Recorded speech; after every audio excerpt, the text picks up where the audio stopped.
So what is going on, guys, and welcome back to episode number 9 of the QPR career mode, and we're kicking off this episode with a away game up against Wigan Athletic.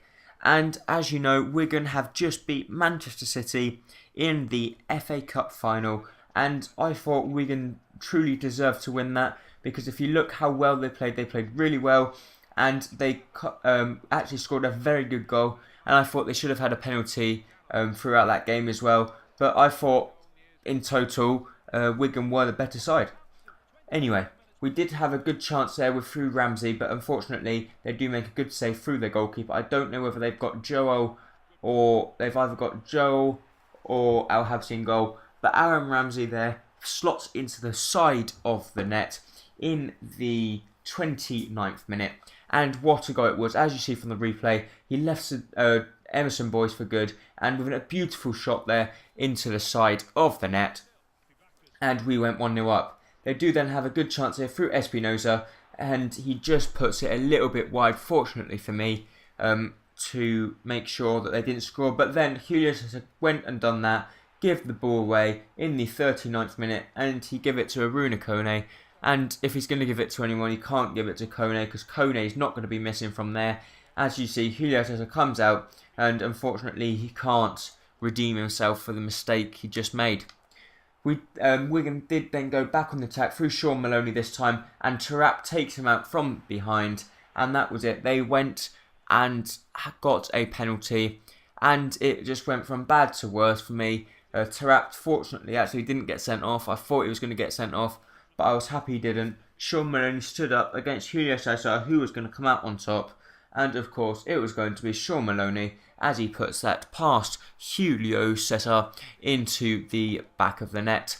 And it wasn't the best, but here in the 84th minute, Benzia does very well to collect the ball there, plays it to Ramsey. Ramsey on his left foot with a wonderful shot to get us the goal that we truly needed.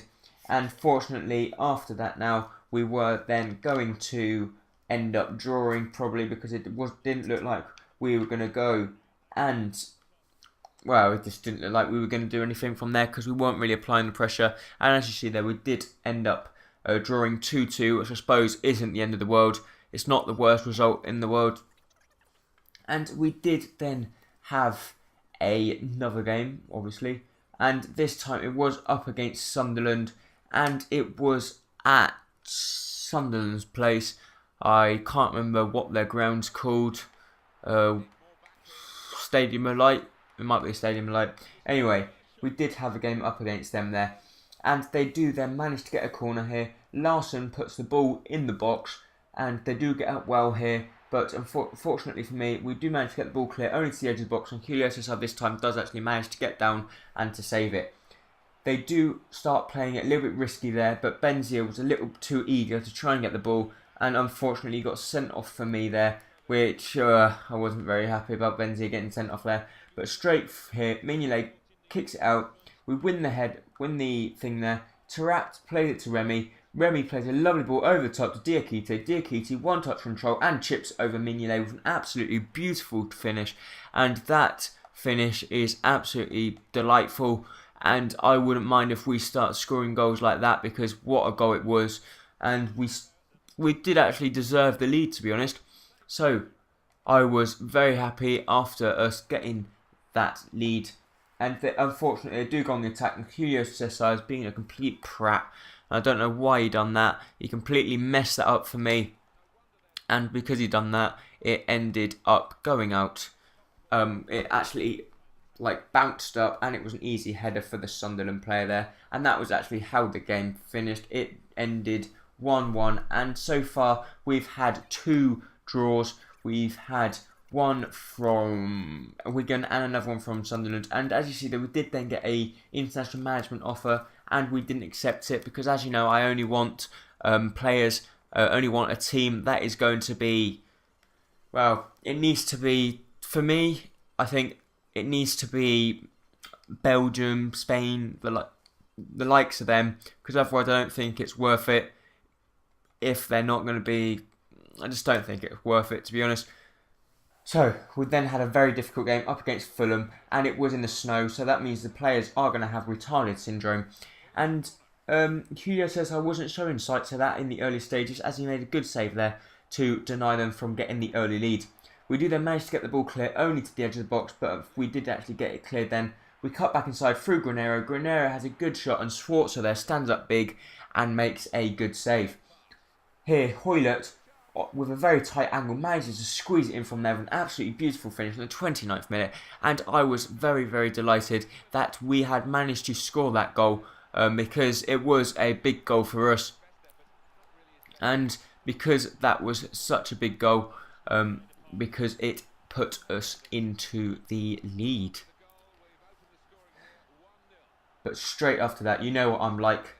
As soon as I score a goal, I normally concede, and that's what I went and done here. They do get quite lucky here. No one went to close him down. They turned my defender, and he absolutely leaves my defender for dead.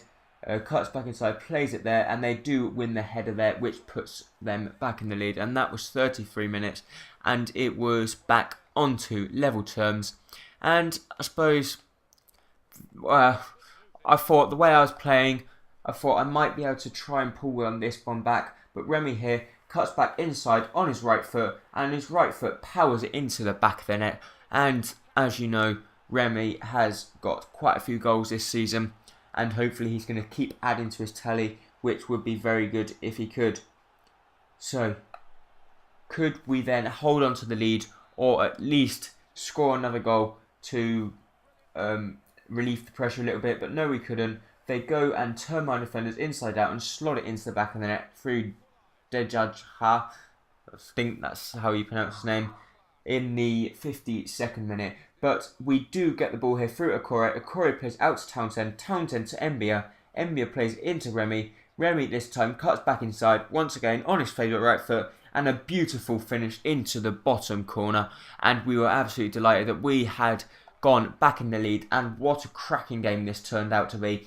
And both teams, we were both going head out first, and we both tried to play our best, and hopefully we were going to try and do everything we possibly could to hold on to this. And as you see there, we do then get fouled in the penalty box. I don't think it was a penalty, but there was only one person that could stand up to take it. Remy to get his hat-trick. Here we go. Remy's got his hat-trick, and 85th minute, and we ended up winning 4-2, and that was some brilliant result, and we were absolutely delighted to actually go on and win 4-0, because a result like that is such a good result when you're fighting at the top of the table. And that was how the game finished. And we are now coming to the end of this episode now, so please do not forget to like, comment and subscribe, and leave them likes if you enjoyed the video, as it really does help me out. And also don't forget to go and check out the Bradford career mode. Bye bye.